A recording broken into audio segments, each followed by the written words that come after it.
Good morning बच्चों। बिंदा पाल उग्रसेन पाल महाविद्यालय के इस ज्ञान के मंदिर में एक बार आपका पुनः स्वागत करते हैं। आपका डीएलएड फर्स्ट सेमेस्टर गणित शिक्षण के अंतर्गत इसके पहले वाले वीडियो में मैंने आपको पढ़ाया प्रतिशत, प्रतिशत का अर्थ, संकेत और उसमें कुछ क्वेश्चंस कराएं। बाकी के क्वेश्चंस परीक्षा नज़दीक आने पे प्रैक्टिस सेट आपका कराया जाएगा बेहतर ढंग से। तो आज का जो टॉपिक मैंने लिया है इस वीडियो में वो है आपका त्रिभुज। बहुत इम्पॉर्टेंट चैप्टर है। अभी पिछली परीक्षा में भी आया था त्रिभुज किसे कहते हैं और त्रिभुज के प्रकार के बारे में आया था 2 नंबर का। तो आज हम देख लेते हैं त्रिभुज किसे कहते हैं और ये त्रिभुज के प्रकार में भुजाओं के आधार पर त्रिभुज कितने प्रकार का होता है और कोणों के आधार पर त्रिभुज कितने प्रकार का होता है। तो भुजाओं के आधार पे अभी हम उसको अध्ययन करेंगे। त्रिभुज किसे कहते हैं आइए हम देख लेते हैं। 3 रेखा खंडों से घिरी आकृति को क्या कहा जाता है? त्रिभुज। किसे कहते हैं? 3 रेखा खंडों से, 3 रेखा खंडों से घिरी आकृति को, घिरी आकृति को क्या कहा जाता है? आकृति को त्रिभुज कहते हैं। क्या कहते हैं? त्रिभुज कहते हैं। 3 रेखा खंडों से, इसका मतलब अगर इसको लिख दिया जाए ए बी सी तो 3 रेखा खंड, ये आपका एक ये है, एक आपका ये है और ये आपका 3 रेखा खंड है। तो 3 रेखा खंडों से घिरी आकृति को क्या कहा जाता है? त्रिभुज कहते हैं। त्रिभुज में क्या होता है? 3 भुजाएं होती हैं। त्रिभुज में क्या होता है? त्रिभुज में 3 भुजाएं होती हैं। 3 भुजाएं क्या होती हैं? 3 भुजाएं होती हैं। कौन कौन सी? जैसे ए बी, बी सी और सी ए, ये आपके 3 भुजा होते हैं। 3 शीर्ष भी होते हैं त्रिभुज में। कौन कौन से शीर्ष हैं? त्रिभुज में 3 शीर्ष भी होते हैं।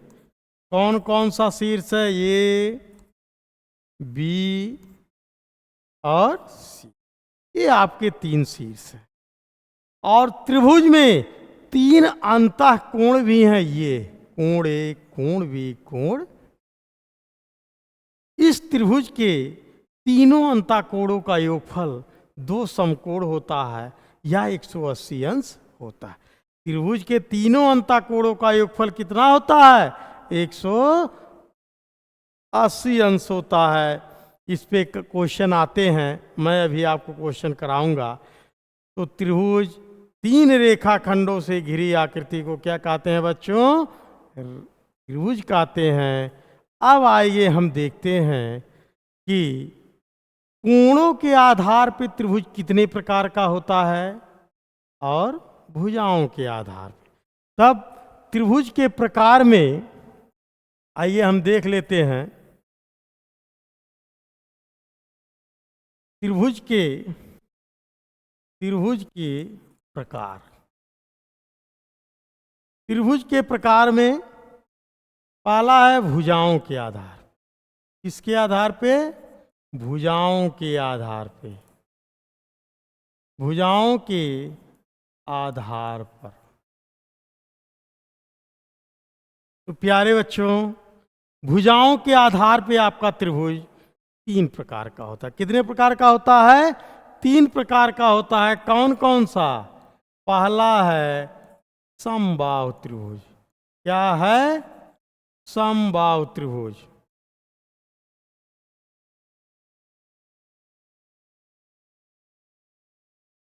समबाहु त्रिभुज। दूसरा आपका है विषमबाहु त्रिभुज। क्या है? विषम बाहु त्रिभुज। और तीसरा आपका है समद्विबाहु त्रिभुज। समद्विबाहु त्रिभुज। तो त्रिभुज के प्रकार में अगर भुजाओं के आधार पर पूछा जाएगा तो भुजाओं के आधार पर त्रिभुज आप क्या बताएंगे? 3 प्रकार का होता है। कौन कौन सा? समबाहु त्रिभुज, विषमबाहु त्रिभुज और समद्विबाहु त्रिभुज। अब किसे कहते हैं, आइए हम लोग देख लेते हैं, एक एक का क्रमवार अध्ययन करते हैं। तो पहला जो आपका है वो क्या है? समबाहु त्रिभुज। इसे कहते हैं जिस त्रिभुज की तीनों भुजाएं क्या हो? समान हो या बराबर हो, उसी को क्या कहा जाता है? समबाहु त्रिभुज कहते हैं। इसका मतलब जिस त्रिभुज की तीनों भुजाएं क्या हो? तीनों भुजाएं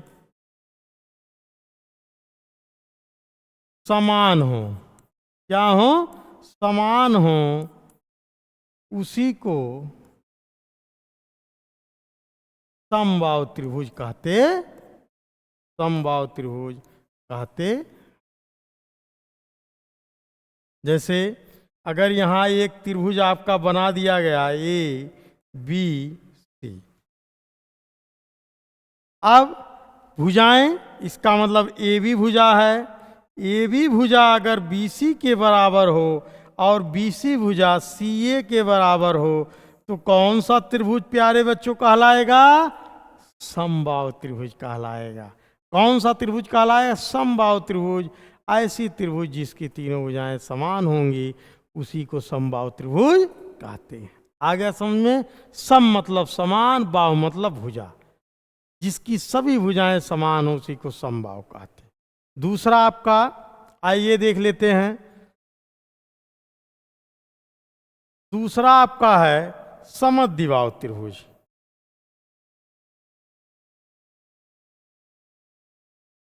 दूसरा है समद्विबाहु या विषमबाहु, लिख दीजिए विषमबाहु त्रिभुज। विषम मतलब क्या हो? अलग अलग हो, बाहु मतलब भुजा। इसका मतलब जिस त्रिभुज की क्या है? जिस त्रिभुज की तीनों भुजाएं क्या हो? तीनों भुजाएं असमान हो। असमान हो या बराबर ना हो, उसी को क्या कहा जाता है? उसे विषमबाहु त्रिभुज कहते हैं। विषमबाहु त्रिभुज कहते। जिस त्रिभुज की तीनों भुजाएं क्या हो? अलग अलग हो, उसी को क्या कहा जाता है? विषमबाहु त्रिभुज कहते हैं। अगर इस तरीके से बना दिया जाए एक त्रिभुज ए बी सी, तो A B is does not equal to B C, is does not equal to C A. इसका मतलब अगर तीनों भुजा बराबर नहीं है, ना ए बी बी सी के बराबर है, ना बी सी सी ए के बराबर है, तो वह त्रिभुज क्या कहलाएगा? विषमबाहु त्रिभुज कहलाएगा। तो ऐसा त्रिभुज जिसकी तीनों भुजाएं क्या हो? समान ना हो, उसी को विषमबाहु त्रिभुज कहते। आ गया समझ में? चलिए तीसरा आपका है समद्विबाहु त्रिभुज। क्या है? समद्विबाहु त्रिभुज।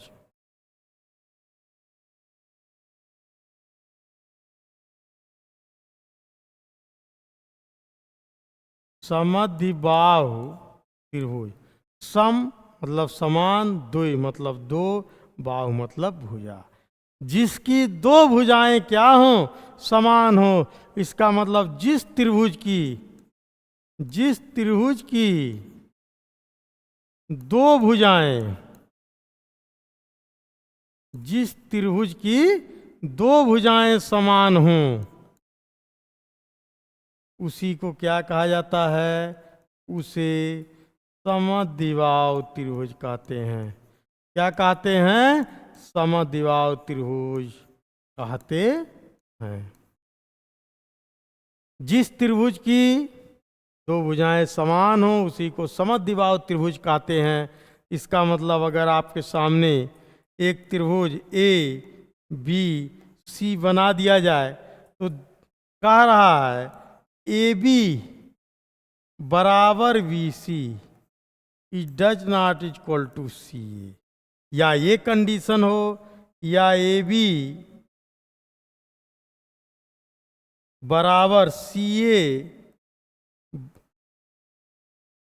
Does not equal to B C, या सी ए बराबर B C does not equal to A B.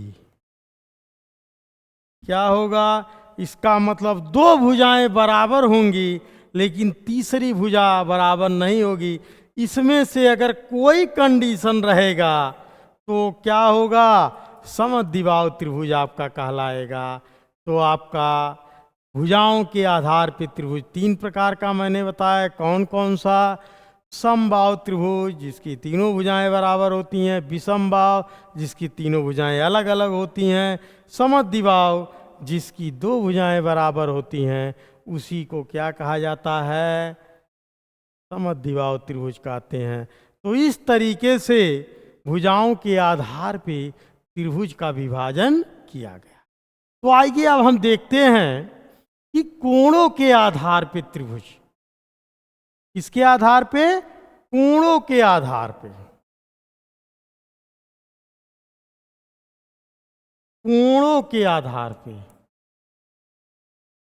कोणों के आधार पे भी आपका त्रिभुज कितने प्रकार का होता है? ये भी प्यारे बच्चों तीन ही प्रकार का होता है। आइए हम देख लेते हैं कौन कौन सा। पहला आपका है न्यून कोण त्रिभुज। क्या है? न्यून कोण त्रिभुज। दूसरा आपका क्या है? समकोण त्रिभुज, जो काफी इंपॉर्टेंट है। समकोण त्रिभुज, इस पे क्वेश्चन बराबर आते हैं। और तीसरा आपका है अधिक कोण त्रिभुज। अधिक कोण त्रिभुज कौन कौन सा? न्यून कोण त्रिभुज, समकोण त्रिभुज और अधिक कोण त्रिभुज। अब किसे कहते हैं? आइए देख लेते हैं। आपका न्यून कोण त्रिभुज ऐसा त्रिभुज जिसके तीनों अंतःकोण क्या हों? न्यून कोण हों।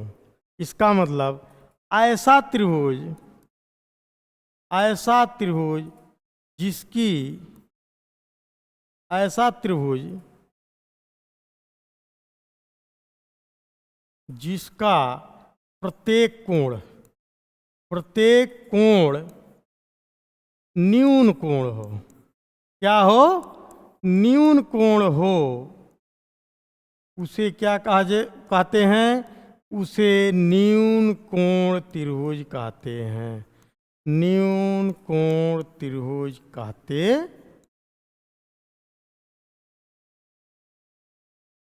उसे क्या कहते हैं? न्यून कोण त्रिभुज कहते हैं जिसका प्रत्येक कोण न्यून कोण हो। इसका मतलब क्या हो? 90 अंश से छोटा हो। इस तरीके से अगर कोण बना दिया जाए ए बी सी, अगर ये कह दिया जाए ये 60 अंश का है, ये भी आपका 60 अंश का है, ये भी 60 अंश का है, तो आपका क्या होगा? न्यून कोण होगा। क्या होगा? न्यून कोण त्रिभुज होगा। इसका मतलब जिसका तीनों अंतःकोण क्या हो? न्यून कोण हो, उसी को क्या कहा जाता है? न्यून कोण त्रिभुज। इसको आप बढ़ा घटा भी कह सकते हो। मान लीजिए ये आपका 50-60 है तो इसको छोटा भी, इसको 70 कर दीजिए अगर, तो इसको 50 कर दीजिए, तो अगर 70 और 50 जोड़ेंगे तो तीनों अंतःकोणों का योगफल कितना आना चाहिए? 180 आना चाहिए। तो 21 त्रिभुज में आएगा, न्यून कोण त्रिभुज में आएगा। और अगर 60-60 आप दिखा देंगे, न्यून कोण के साथ साथ समबाहु त्रिभुज हो जाए। क्यों? क्योंकि जिस त्रिभुज की तीनों भुजाएं बराबर होती हैं उसके तीनों कोण भी क्या होंगे? बराबर होंगे। तो न्यून कोण के साथ साथ समबाहु त्रिभुज भी हो जाएगा। तो न्यून कोण त्रिभुज तीनों अंतःकोणों का योगफल 180 अंश होता ही है, लेकिन अगर तीनों कोण आपके न्यून कोण होंगे तो आपका क्या होगा? उसे न्यून कोण त्रिभुज कहते हैं। आइए देख लेते हैं। इसके बाद समकोण त्रिभुज किसे कहते हैं? दूसरा आपका क्या है? समकोण त्रिभुज। दूसरा आपका है समकोण त्रिभुज। समकोण त्रिभुज किसे कहते हैं? जिस त्रिभुज का कोई एक कोण क्या हो, जिस त्रिभुज का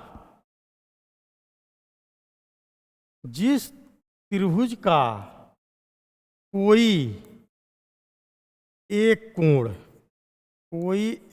कोण क्या हो? 90 अंश का हो। कितने अंश का हो? 90 अंश का हो। उसी को क्या कहा जाता है? उसी को समकोण त्रिभुज कहते हैं। क्या कहते हैं? समकोण त्रिभुज कहते हैं। जिस त्रिभुज का एक कोण क्या हो? 90 अंश का हो, उसी को क्या कहा जाता है? समकोण त्रिभुज कहते हैं। अब इस समकोण त्रिभुज में इस तरीके से ये आपका है समकोण त्रिभुज ए बी सी। यहां आपका 90 अंश का कोण। इसी समकोण त्रिभुज में पाइथागोरस नाम के जो गणितज्ञ थे, उन्होंने बताया ये जो न समकोण है, समकोण के सामने का जो भुजा है वो आपका क्या कहलाएगा? कर्ण कहलाएगा।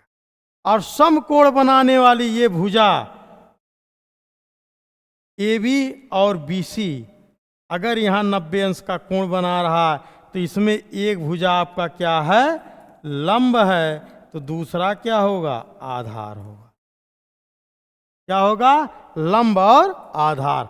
पाइथागोरस प्रमेय ने कहा है कि कर्ण का स्क्वायर बराबर क्या होगा? कर्ण का स्क्वायर बराबर होता है आधार का स्क्वायर प्लस लंब का स्क्वायर। क्या होगा? कर्ण का स्क्वायर बराबर होता है। बहुत इंपॉर्टेंट प्रमेय इन्होंने दिया है।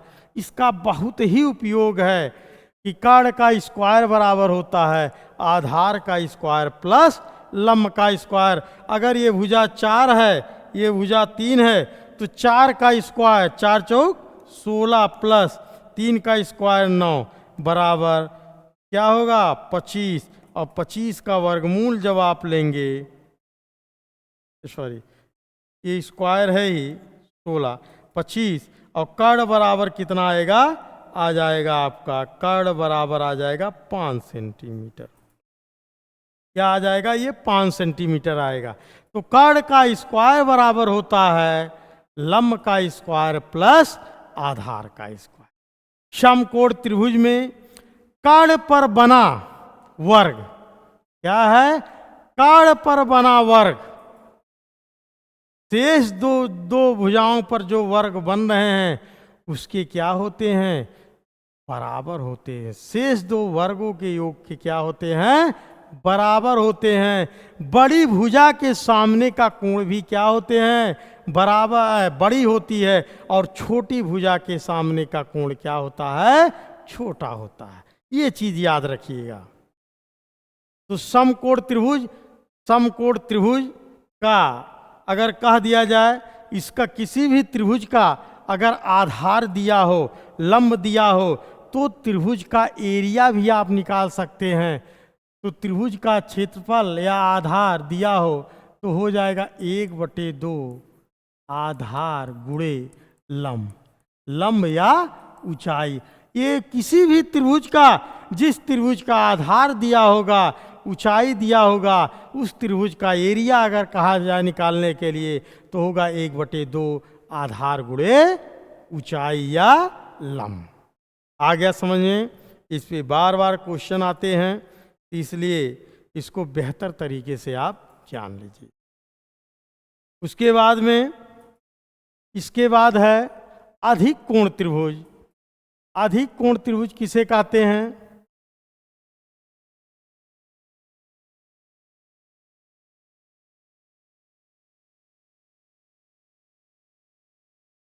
अधिक कोण त्रिभुज तीसरा आपका है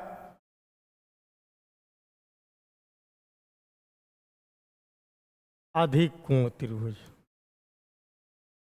अधिक कोण त्रिभुज, इसका मतलब जिसका एक कोण, जिस त्रिभुज का एक कोण क्या हो, 90 अंश से अधिक हो, 90 अंश से अधिक हो, क्या हो, 90 अंश से अधिक हो, उसी को क्या कहते हैं? उसे अधिक कोण त्रिभुज कहते हैं। अधिक कोण त्रिभुज कहते।